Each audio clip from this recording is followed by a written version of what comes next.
या ठिकाणी आपण एक नवीन व्हरायटी गव्हाची माही 330 म्हणून त्याचा प्लॉट या ठिकाणी आपण केलेला आहे. किती एकर प्लॉट आहे तुमचा? 3 एकर टोटल 3. आणि तो पलीकडचा दोन्ही मिळून 3 तीन. एकर. दोन्ही मिळून 3 एकर. दोन्ही मिळून 3 एकरचा हा प्लॉट आहे.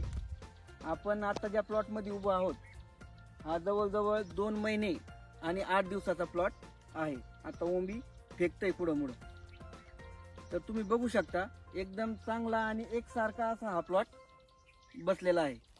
आणि हा जो पलीकडचा जो प्लॉट आहे तो 8 दिवस नंतरचा आहे.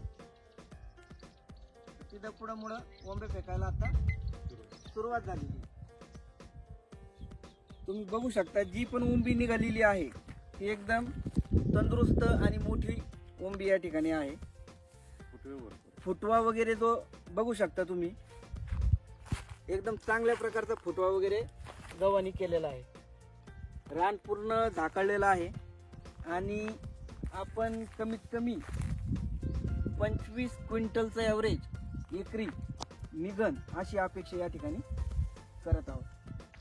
तर प्रशांत भाऊ तुम्हाला ही जी आपण नवीन व्हरायटी दिली होती ती कशी वाटली? एकच नंबर. चांगली व्हरायटी. एकच नंबर. गव्हाला फुटवा वगैरे असे एवढे फुटवे कधी झालेले नव्हते. ठीक आहे. आणि याला आपण खताचं नियोजन कसं केलंय? सुरुवातीला काही गहू पेरताना काही खत टाकलं होतं का? हो गहू पेरताना टाकलेलं होतं. गहू पेरताना त्याच्यानंतर आपण काही वापरलंय का? त्यानंतर युरिया. युरिया युरियामध्ये ते एक झिंक आणि युरिया दोनदा दिले. म्हणजे सुरुवातीला आपण पेरणी करताना एक खताची गोणी या ठिकाणी वापरली, त्याच्यानंतर युरिया आणि झिंकचा वापर या ठिकाणी गव्हाला केलेला आहे. डबल काय आपण डोस वगैरे टाकलेला नाही. त्याच्यावर काहीच खर्च नाही. आणि तणनाशक कितव्या दिवशी फवारलं होतं तुम्ही? 22व्या दिवशी. 22व्या दिवशी.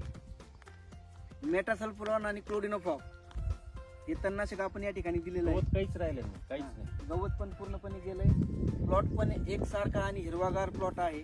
ओंबी पण चांगली निघते.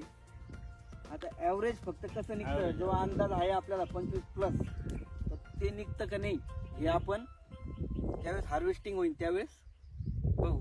तुम्ही समाधानी का या गावावर? खूप खूप समाधान. खूप समाधान. अशाच नवनवीन माहितीसाठी कृषी संजीवनी या यूट्यूब चॅनलला सबस्क्राईब करा आणि आमच्या कृषी संजीवनी या कृषी सेवा केंद्राला भेट द्या. धन्यवाद.